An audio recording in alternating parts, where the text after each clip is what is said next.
So this morning I want to share with you some thoughts about beyond sight, about looking at this deeper part of life. And these three scripture passages are perfect. In all three of these, I didn't realize that they're all very last chapters of each book until just a few minutes ago. But in this 31st chapter, Moses is really trying to set Joshua up, who's going to take over the leadership. And what he's trying to help the people of Israel understand that it's not about the leader. It's about the person who works through the leader that makes the difference. And that as long as they trust in God, as long as they are aware that there's this deeper part of life, there's this presence in the midst of living that is so much deeper than any one person, any one people, they will be fine. And from this point forward, Moses stays on the other side of the Jordan as the people of Israel cross. In Hebrews, in this final chapter, the author, who we're not quite sure who it is, some think it's Paul, others have made other suggestions, but the writer here is really trying to sum up all the things that have taken place, and it speaks about the importance and the significance of Christ. And in this 5th verse, he says, keep your lives free from the love of money. Be content with what you have, because God has said, never will I leave you, never will I forsake you.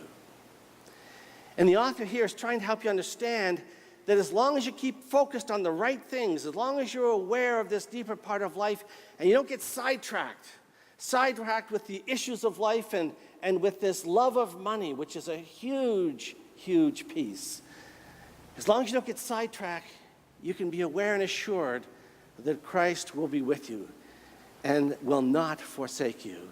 And then Jesus, in this final verse of the last chapter of Matthew's Gospel, he says to the disciples, don't worry. Don't worry, because I'm going to be with you.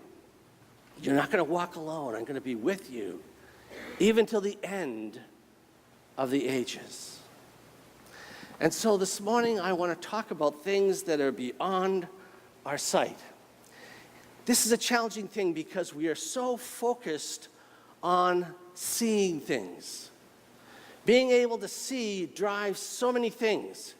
It would be fascinating if we all were blind, and if we're all blind, we'd dress totally different, right? You wouldn't be worried about matching your jewelry with what you're wearing, and you wouldn't have makeup on, and your hair would look worse than mine all over the place. But you see, it wouldn't matter, you see, because you wouldn't be able to see the person next to you. It would revolutionize our whole world, I'm sure of it. You might not have picked the person that you're married to, because most of us pick because we like the way he looks. We like the way she acts and the way she looks. And we're so queued up to seeing things and being aware of things that it's almost impossible for us to see things that are beyond our perception. As I was preparing, I found an interesting little article. It says, 12 invisible things we cannot see but exist. Radio waves, that was the easy one. But then atoms. You know, we know so much about atoms, and we know what they look like, and you've gone to school and you've seen the little picture of the nucleus and the electrons floating around on the edge of it, but do you realize that it's the smallest particle of the physical world, and nobody has seen an atom? Nobody has seen it, but they exist very much. Gravity. You know, you can see gravity's influence. That could have been costly. But we cannot see gravity. Oxygen and air and movement. You can't see and feel the wind and the breeze that is moving in the building this morning. Dark matter, once you get out in space. Anybody know anything about dark matter? The problem with dark matter is it sucks in light. And so the only way you can see dark matter is by the measurement of planets. That's how they discover what dark matter is. And antimatter, which is the opposite of matter, consumes matter, and they neutralize each other out. Ultraviolet light, infrawaves, thoughts. Do you realize you cannot see thoughts? That's probably a good thing that I don't see your thoughts this morning, right? When is he going to stop talking? It's probably good that I don't hear that and see those thoughts that you have. Emotions. We don't see emotions. We don't see the emotions that you hold inside. Some of the emotions that are deep within you, you hide not only from me and from the people around us, but also sometimes from ourselves. And quantum particles, quantum physics and quantum theory is a huge new area of exploration in science. And the universe itself. When I was reading this, they were saying that we only know about 5% of the universe. All the rest of it is a mystery. And the point is that there is lots of stuff going on all around you this morning that you are not aware of. And the one that I want to focus on and point out the most for us as spiritual people is the presence of God. Now, when they do their polls, and they say, how many people believe in God? We still get the statistics back that most of Canadians believe that there is a God. There is something out there. But most people will say, I believe there is a God or something out there, but I'm not sure of what that presence is all about and how I perceive that presence in life. And so I want to talk about that this morning through a story about a blind woman. Susan was a 34-year-old that had life kind of moving and flowing in just a perfect direction. She had a great job. She had a husband and everything was going well until there was a missed diagnosis medically. And the procedure that she undertook left her sightless. She was blind. When she went to the doctors after, the doctor said it was a mistake and there's nothing we can do and you're going to be blind for the rest of your life. And it just put her life in a tailspin. She was caught in this state of despair and depression. And she wasn't sure how she was going to cope anymore. And it wasn't her husband that was present in her life that helped to make the difference. Mark, her husband, was a military person. And he was used to facing challenging, almost impossible tasks. And he realized that this is probably going to be one of the greatest tasks and challenges of his life. But he just said to her, Susan, we're going to overcome this. And we're going to find a way to help you live an independent and healthy life once again. Susan didn't believe him, of course. And so for the next little while, Mark worked with Susan to sharpen the other senses of her life so that her hearing acuity went up, that her senses went up, and all the other senses started to enhance. And finally, Susan began to discover that she could function in the world fairly well. But the big obstacle at this point after a year was re-engaging back into the workforce. For years, she had taken the bus to work, and she was so fearful of going outside the house and being on her own. And so Mark said, I'll take you every day to work. And he took her and dropped her off at the door, and then she went, picked her up at night. And that lasted for about a month, and then Mark realized that that's just not going to work out long term. And so he knew that he would have to teach her how to ride the bus alone. When he mentioned it to Susan, she was caught in a great sense of fear, and she felt that he was abandoning her, that he was giving up. And he said, no, I'm going to ride with you on the bus every week until you get so comfortable that you won't even need me to be near. And so for the next 2 months, every morning he would get up early, get on the bus with Susan. He introduced her to all the bus drivers and asked the bus drivers that when she got on every day, would he point out and show her where the seats are vacant, and she would take her cane and she'd walk, and Mark would walk behind her. And finally, Susan got to the point where she said, I think I can do this alone. And she got up Monday morning, she got dressed, grabbed a briefcase, gave Mark a kiss, and off she went. She got to the bus stop, she got in the bus, and she talked to the bus driver, who she could recognize by the tone of his voice, and she got to the seat, and everything went just amazingly well. And all the way through the week, Monday to Friday, everything went well. And on Friday morning, just as she was ready to get off the bus to go into the office building where she worked, the bus driver said something that was very peculiar to Susan. And he says, "You know, I envy you." And Susan was taken.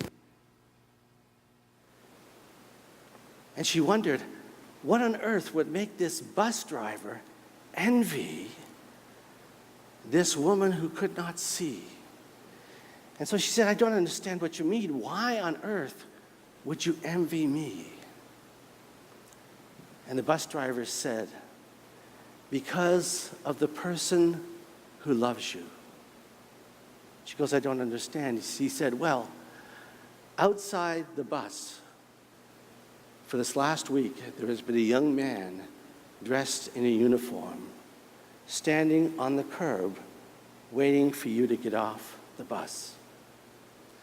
And after you got off the bus, he made sure that you crossed the intersection safely and got into the building. And just as you would go into the building every morning, he would tip his hat and salute to you." And Susan was overwhelmed with emotion because she knew who that person was. It was Mark, her husband, who had taken on the responsibility to be present to her even though she could not see him. And in that moment, she just said, "Thank you" to God. And you see, that story is a story about you and I. We can't see God. When you travel through the week and you get involved in all the things that you're involved in and you face some of the issues of your life, you know, we can't see God. And often when we can't see God physically, we question, is God around? Is God near me?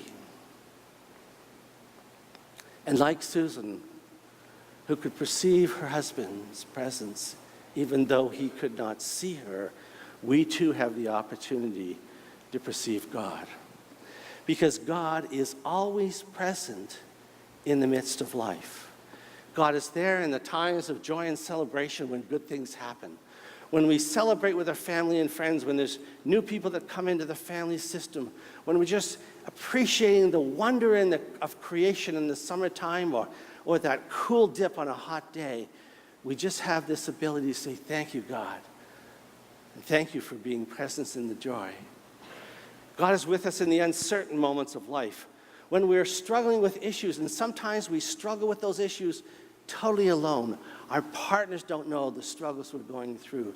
Our friends aren't aware of the struggles, and I just struggle on my own, and I feel uncertain about life, and I feel confused about the direction. And in those moments, it's important to be aware that you're not alone, that in times of change, in moments of transition, like two of the stories in the Old Testament and the gospel lesson, when change was going to be about, the author reminds us that God is near. And God is present in times of change. God is there in times of tragedy and loss. When things aren't going well, when the outcome is not going to be good. See, the presence of God doesn't guarantee you that everything will be okay physically. Never in the New Testament or the Old Testament does it offer you the promise that nothing bad is going to happen to you. The promise is that no matter what, in times of joy, in times of confusion, in times of uncertainty, in times of tragedy, and in the moment of your death and mine, we do not need to fear because God is with us. Now the question is, how do you know? Right? That's the question. How do you know?